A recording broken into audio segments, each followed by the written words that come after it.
Sempat viral video tukang parkir naik Brio, terungkap siapa pemilik asli mobil. Ini klarifikasinya.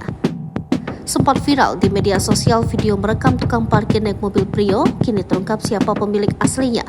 Momen saat tukang parkir naik mobil itu bermula direkam oleh salah seorang warga yang berada di lokasi dan diunggah ke media sosial TikTok Eximerde.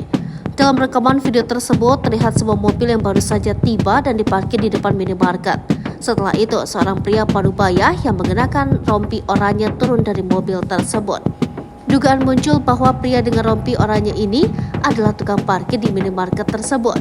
Setelah keluar dari mobil, tukang parkir tersebut kemudian mengambil kunci mobil dan mengunci mobil tersebut untuk menjaga keamanan. Ia lalu kembali menjalankan tugasnya, membantu mengarahkan sepeda motor yang datang untuk parkir di minimarket. Video dari akun TikTok Eximerde menunjukkan bahwa area parkir minimarket ini didominasi oleh sepeda motor. Setelah mengunci mobil, pria ini langsung melanjutkan pekerjaannya sebagai tukang parkir.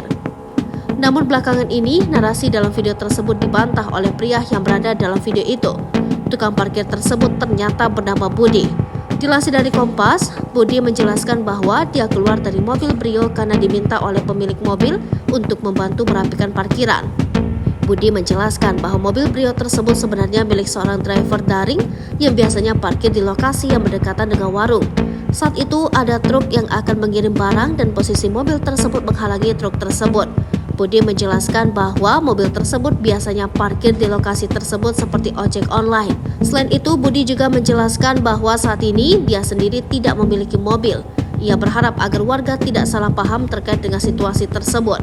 Budi mengakui bahwa dia merasa terkejut mengapa kejadian ini menjadi viral, padahal dia sudah sering melakukan hal serupa tanpa menjadi sorotan. Ia bahkan baru mengetahui bahwa videonya viral dari tetangganya.